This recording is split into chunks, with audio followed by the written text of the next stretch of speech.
Hello, my name is Marshall, and today we are going to be doing indices and logarithms. So, definition: an index or indice is an expression written as a to the power n, where n is the power or index or an exponent. So, this is another form of expressing what numbers, writing in the index form, in index form. And then these examples where a to the power 1 is equal to a. So it's like simplifying multiplication here, or you can simplify division also. So a times a is same as what? A to the power 2, where 2 is what?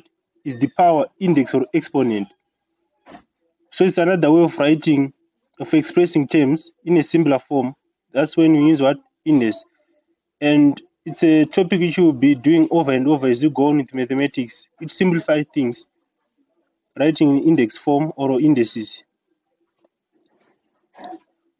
So if an index is a positive whole number, you can write a to the power n, like you can expand it, multiplying the number by this number, like a by number of n. Like if n are 4 here, so 1, 2, 3, 4, so it will be a to the power 4.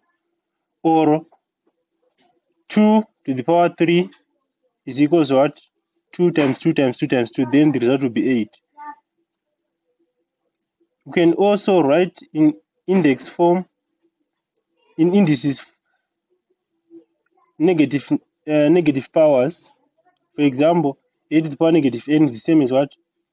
1 over a to the power n. You bring this term here down. So that's what has happened. A to the power negative 2, you write 1 over a squared. So if there's a negative, you put 1 over, then the other term, then this term, you put it down as a denominator without this negative sign. Or what if it's 2 to the power negative 1? So the same rule applies. You say 1 over 2. So it's 2 to the power negative 1. So you just remove negative, and then it will be 2. So that's how we get here to write it in power form. Or if it's 2 to the power negative 2, you write 1 over 2 to the power 2, which is what? 2 to the power, which is 4, you end up with like 1/4. This 1/4. So, and also another thing which you should note is, if it's to the power 0, any number to the power 0 is 1. So if it's a to the power 0, it will be 1. No matter which number, a to the power 0 is equal to 1. So we can also have a fractional power. So a fractional power 1, a to the power 1 over n means what? To the nth root of a. That's what it means. Like this is another way of expressing this form, this power form. You can write it as this one. You put square root, then you put n here. For example, here we have 9 to the power 1/2. So we put 2 here, then you put what? 9. But often we skip 2. If it's 2, we skip. We don't write 2. Just put this square root. So it means what? Square root of 9 is equal to 3. And then 8 to the power 1/3 is the same again. Put 3 here, and then we put root 8. So to simplify this one, we know that 8 is equal to what? 4 times 2. So this is coming from sets, laws of sets. So if it's square root of 4 times 2, so it means like we can express 4, we can separate 4, and then left with 2. Then in the end, we get 2. It's like, or we can raise 8, we can raise 2 3 times to get what? 8. It will be 2 times 4, 2 times 2 times 2, which is 8. This one means like the cube root of what? The cube root of 8. Or how many times like a certain number can be multiplied 3 times to get 8. So if you multiply 2 3 times by itself, like multiplying 2 itself 3 times, you get what? 8. That's what this means.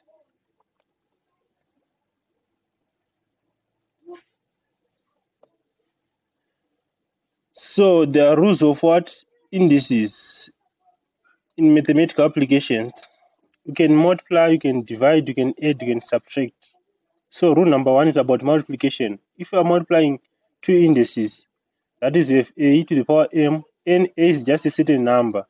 You can put a number multiplied by a to the power n. So if there's a common base here, like here there's a, here there's a, so we end up being, we take just one common base and then we add the powers m plus n. So this is the example, like 2 to the power 2 multiplied by 2 to the power 3. The common base is 2. So just take 1, 2, and then add what? The powers. But you should take note that if here there's 5 and here there's 2, we can't apply this rule. It applies when you have common base, that is 5 and 5. So 5 to the power 1 multiplied by 5 to the power 0 is equals to what?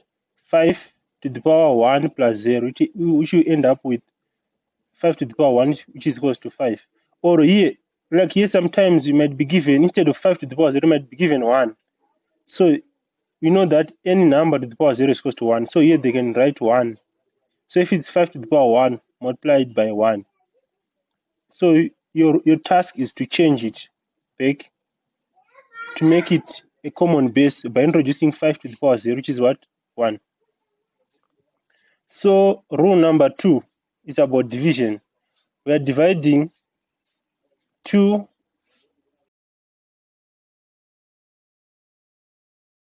indices. One is a to the power m divided by a to the power n. So the same applies. Take one base and then subtract. When we are dividing, we subtract. So it's a to the power m minus n. We should note that this base should be common, should be the same, a. If there was a, then here there was b or any number. We couldn't apply that rule again because it applies when we have a common base. An example is 2 to the power 3 divided by 2 to the power 2. We have a common base here. So it will be 2 to the power 3 minus 2 is equals to 2 to the power 1, which is equals to 2. So 2 to the power 3 over 2 to the power 0 is equal to 3 minus 0, and then we get 2 to the power 3. So 0, they can just write 1 here to get what? To get so if it was 1 here, your row is, or your job is to convert it so that there's a common base. There's 2 here, 2 here. So we say 2 to the power 0, which is equal to 1, which is the same thing. So this is the same thing, like if m is equal to n, like if they're equal, m and n are equal. So here we may say 1, 1. So a to the power m minus a to the power n, it's like a to the power 1 divided by a to the power 1. We get what? A to the power 0, which is equal to 1. It's like we're dividing 2 by 2, we get 1. So that's here. So if you subtract powers, you're going to get 0. 1 minus 1 is 0. So a to the power 0 equals to 1. 2 to the power 3 divided by 2 to the power 3. We get what? 2 to the power 0, which is equals to what? 1.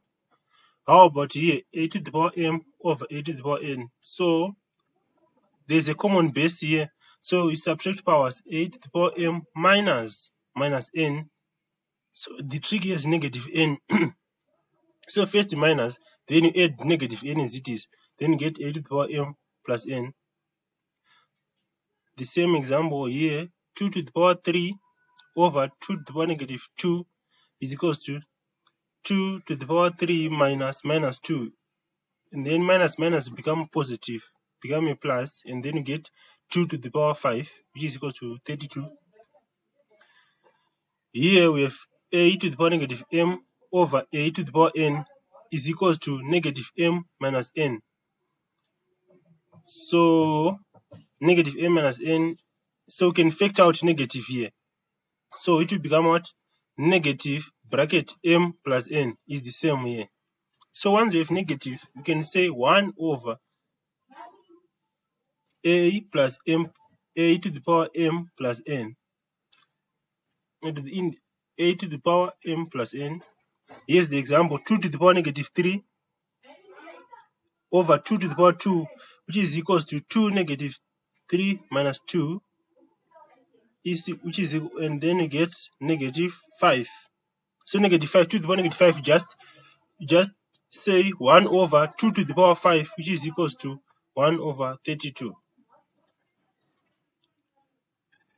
So for now, we might take a break and then see you in the next video. We'll continue doing this or doing these examples.